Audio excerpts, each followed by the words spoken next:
এই যে দেখতে পাচ্ছেন অনেক সুন্দর একটি রাস্তা। এপাশে রয়েছে অ্যারোস্পেস এভিয়েশন বিশ্ববিদ্যালয়, তার পাশেই রয়েছে বিমান বাহিনী ইউনিট, আর সামনে রয়েছে সেই রাস্তাটি ছিল একেবারে গাছপালা যুক্ত ছায়া ঘেরা সুশীতল একটি রাস্তা। এখন যে রাস্তায় এসেছি অনেক সুন্দরতম রাস্তা যদিও। আসসালামু আলাইকুম প্রিয় দর্শক, আবারও নতুন একটি ব্লগ নিয়ে হাজির হয়েছি আমি সাইফুল ইসলাম সৌরভ। আজ আমি যে জায়গায় আছি এটি আসলে লালমনিরহাট শহর প্রবেশ করার একটি প্রবেশদ্বার বলতে পারেন, কারণ এই যে স্থান রয়েছে এই স্থান থেকে আগে লালমনিরহাট শহরে ঘুরে ঘুরে যেতে হইতো, অর্থাৎ অনেকখানি রাস্তা অতিক্রম করে শহরের ভিতরে প্রবেশ করতে হইতো। তো এখন একেবারে খুব সহজেই সোজা একটি রাস্তা করেছে। আমি আসলে দুটি রাস্তাই আপনাদেরকে দেখাবো। আমি এখান থেকেই শুরু করব আমার যাত্রা, আপনাদেরকে দেখানোর চেষ্টা করব। তো প্রিয় দর্শক, প্রথমেই যে রাস্তা দিয়ে আমি প্রবেশ করব বা যে রাস্তা দিয়ে আমি যাব সেই রাস্তাটি আগে আমরা ব্যবহার করতাম, অর্থাৎ লালমনিরহাটে প্রবেশ করতে গেলে আগে এই রাস্তাই ব্যবহার হইতো। এই যে পাশে রয়েছে এভিয়েশন অ্যান্ড অ্যারোস্পেস বিশ্ববিদ্যালয়, আর এদিকে রয়েছে লালমনিরহাট এয়ারপোর্ট।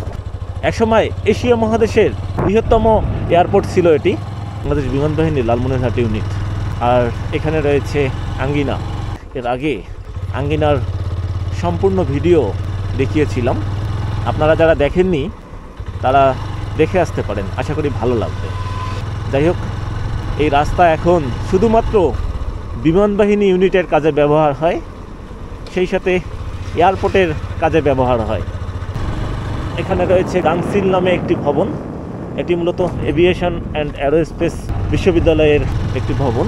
আর এই রাস্তাটি বর্তমান জনসাধারণের জন্য উন্মুক্ত হয়ে গিয়েছে। লালমনিরহাটের আরেক সুন্দরতম রাস্তা, আমি যে রাস্তা আপনাদেরকে দেখাইলাম, অর্থাৎ বাংলাদেশ বিমান বাহিনীর সামনের যে রাস্তাটি, সেই রাস্তাটি ছিল একেবারে গাছপালা যুক্ত ছায়া ঘেরা সুশীতল একটি রাস্তা। এখন যে রাস্তায় এসেছি অনেক সুন্দরতম রাস্তা, যদিও তেমন গাছপালা নেই, কিন্তু রাস্তার প্রশস্ত অনেক। আগে রংপুর থেকে লালমনিরহাটে আসতে গেলে এয়ারপোর্টের এখানে এসে অনেকখানি রাস্তা ঘুরে যেতে হইতো, এখন আর ঘুরে যেতে হয় না, এখন একেবারে সরাসরি লালমনিরহাটে যাওয়া যায়।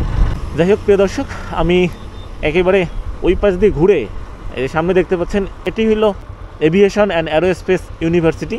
এই ইউনিভার্সিটির সামনে যে রাস্তা রয়েছে এই রাস্তা দিয়ে ঘুরে আমি এখন তার পাশে যে বড় রাস্তা রয়েছে এই রাস্তায় এসে পৌঁছাইলাম। তো প্রিয় দর্শক, আসলে আমি এতক্ষণ ধরে আপনাদেরকে দেখানোর চেষ্টা করলাম যে একসময় লালমনিরহাটের বাসিন্দা তথা আমরা যারা রয়েছি লালমনিরহাটে, তারা এয়ারপোর্টে আসার পর একেবারে ঘুরে ঘুরে লালমনিরহাট শহরে প্রবেশ করতে হইতো। এখন আর সেভাবে ঘুরে ঘুরে প্রবেশ করতে হয় না, এখন সরাসরি একটি রাস্তা তৈরি করে দিয়েছে। এই যে দেখতে পাচ্ছেন অনেক সুন্দর একটি রাস্তা, হাইওয়ে রোড। এপাশে রয়েছে অ্যারোস্পেস এভিয়েশন বিশ্ববিদ্যালয়, তার পাশেই রয়েছে বিমান বাহিনী ইউনিট, আর সামনে রয়েছে লালমনিরহাট এয়ারপোর্ট, তার পাশেই, অর্থাৎ এয়ারপোর্ট দিয়ে ঢুকতে গেলেই তার পাশেই রয়েছে লালমনিরহাট টিটিসি। যাই হোক, আমি আসলে ঘুরে ঘুরে আপনাদেরকে দেখানোর চেষ্টা করলাম। আজ এখান থেকে বিদায় নিচ্ছি, আবারও দেখা হবে নতুন কোনো লোকেশনে নতুন কোনো ভিডিও নিয়ে। সে পর্যন্ত সবাই ভালো থাকবেন, সুস্থ থাকবেন। আল্লাহ হাফেজ।